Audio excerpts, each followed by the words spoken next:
During our last public board meeting held in December, we discussed the process of developing the Commonwealth budget for next fiscal year, 2027, which begins on July 1st, 2026, only 4 months from now.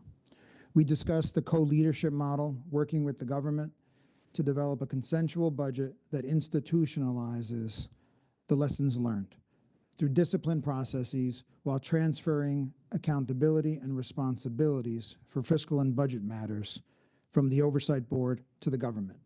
Together with the governor's budget team, we have since made more progress, both in defining the parameters of the budget and in how we integrate important reform elements in this upcoming budget, turning experience into clear, transparent processes and accountability.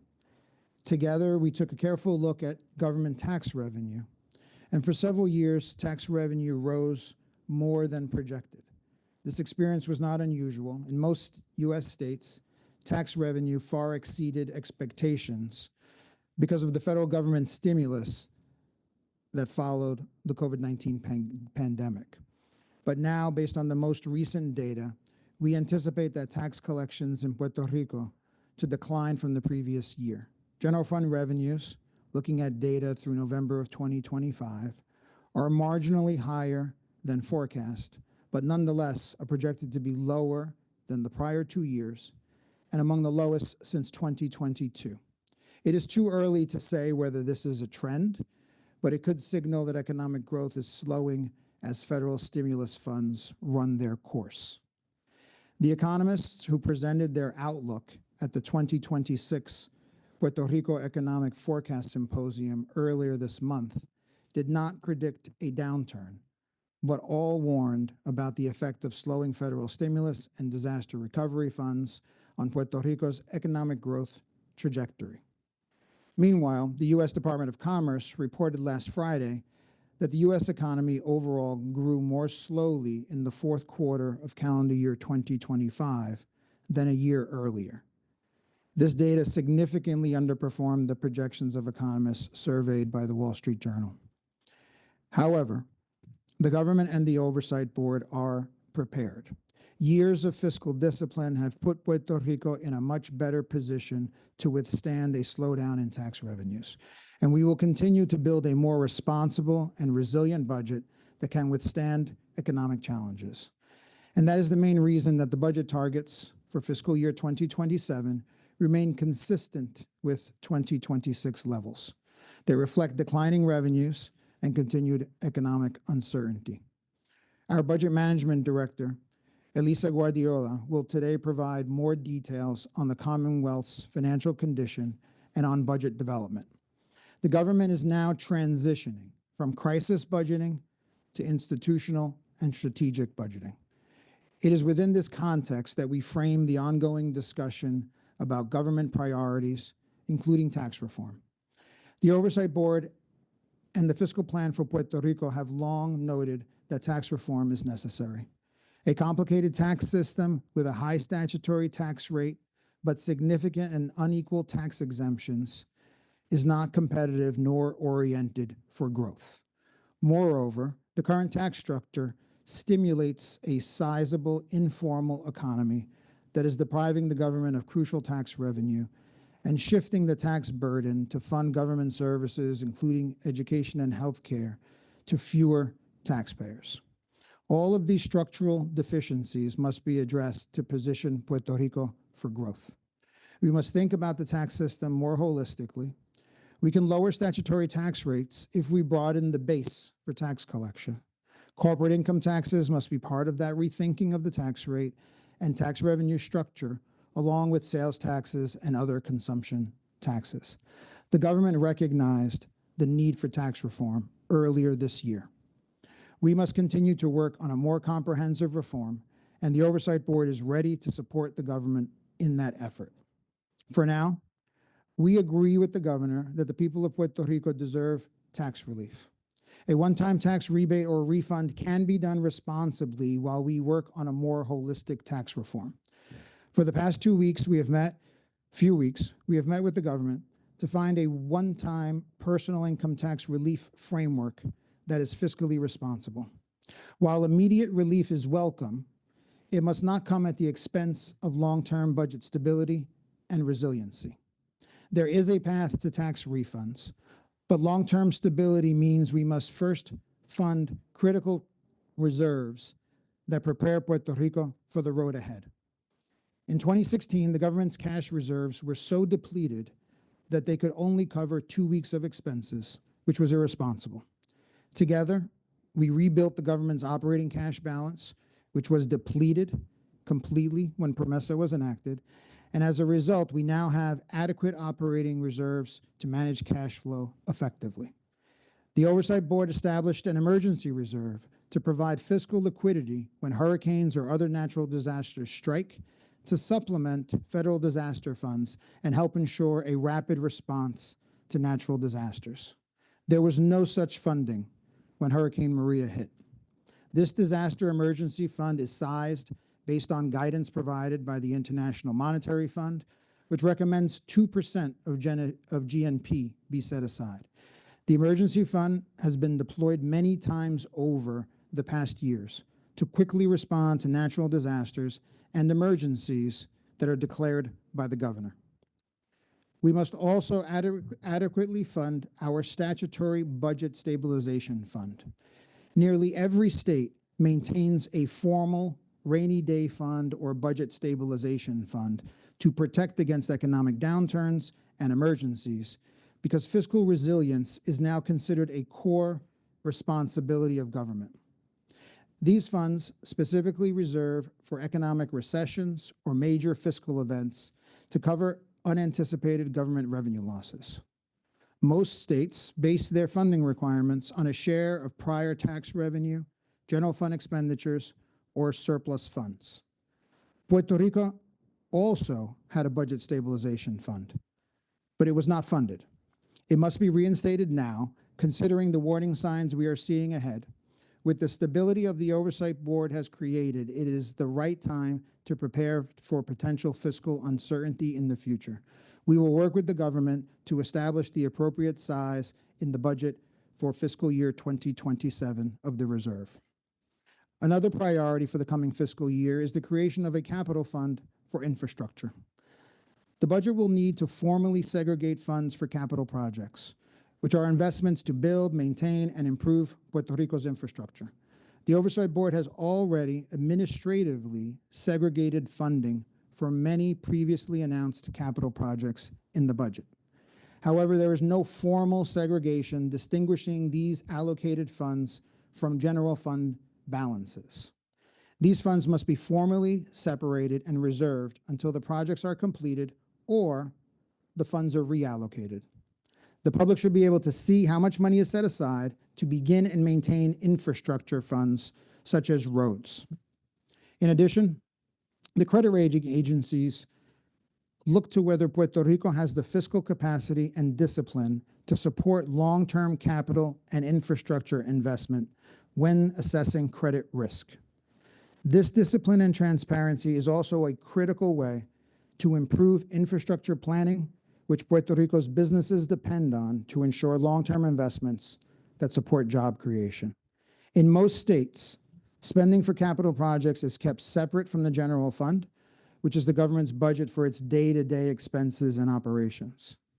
The most recent investment plan of the Planning Board shows that infrastructure investment in Puerto Rico is heavily reliant on federal funds at nearly 90%. This dependency on federal dollars highlights the need for local capital planning process supported by local funding commitments to ensure project execution. So it is within the context of evaluating the Commonwealth statutory reserves, government priorities, and Puerto Rico's budget risks that we are analyzing the government's proposal for a tax refund. Tax refunds must not come at the expense of resiliency. However, by setting aside the needed reserves and capital funds, we can also provide for long-term fiscal stability and resiliency while also providing taxpayer relief. The two can happen together. We are working through the information and the data that the government provided, and we will come to a conclusion very soon. For many years after PROMESA was enacted, the focus was on managing fiscal crises. We then entered into a phase of stability after completing the Commonwealth debt restructuring. Budgets grew again and revenues recovered.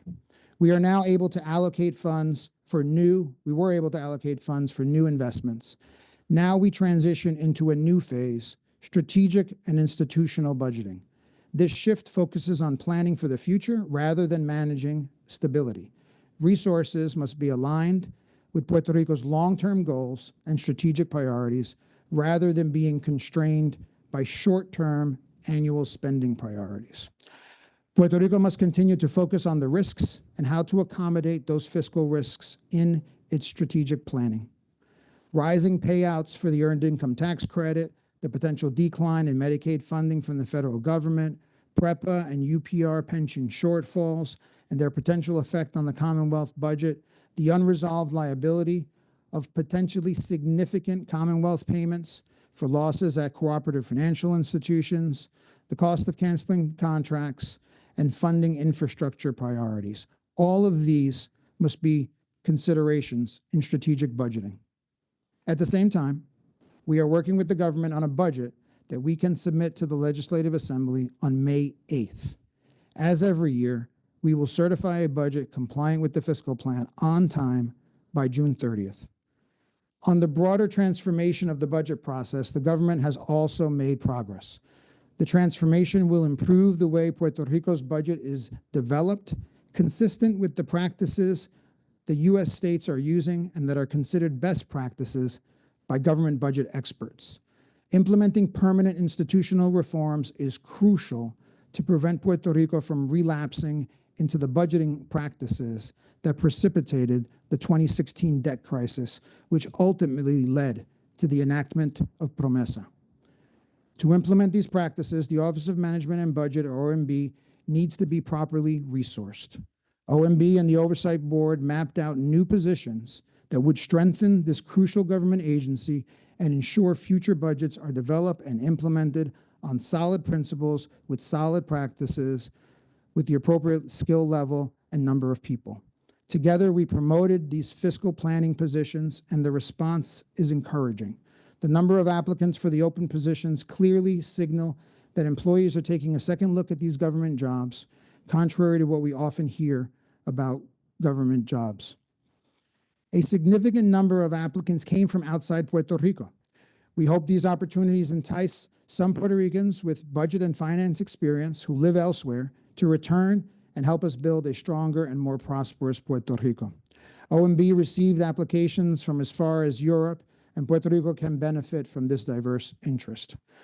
I would like to thank OMB Director Orlando Rivera Berrios for taking the initiative on this critical step to strengthening Puerto Rico's budget process. And I also want to thank Shelby Kearns, the Executive Director of the National Association of State Budget Officers, or NASBO, for helping OMB to promote these positions throughout the U.S. Board members, budget reform is moving forward. The Oversight Board and the government are strengthening OMB. We are working on implementing modified accrual accounting standards as PROMESA mandates and to apply to this fiscal year 2027 budget. We are segregating infrastructure spending in a capital fund, and we are funding reserves to take advantage of our stability and prepare for a more uncertain economic fiscal future. This is real progress, and I want to thank Governor Jennifer Gonzalez Colon here today for her continuous support of these important reforms. In April, the Oversight Board will invite budget experts from around the country to discuss in a public symposium how U.S. states approach budgeting, how they have handled big changes to improve budget processes, and what they consider best practices. Puerto Rico went through a painful fiscal crisis that deeply affected everyone who lives here. But Puerto Rico is not alone in rethinking and strengthening the process of how the government projects tax revenue, allocates money to government priorities, plans for the future, and overall manages its budget. We hope to see all of you there, and stay tuned for the details of this symposium.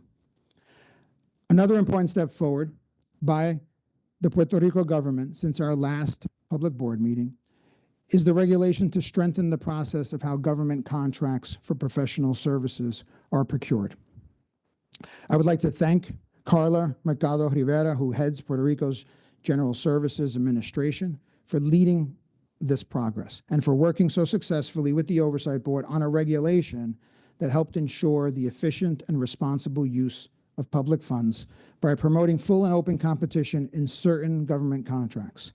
This regulation does not address all systemic weaknesses in the government contract procurement process. Unfortunately, many potential solutions fall outside of the GSA's authority under its Enabling Act and would require legislative action.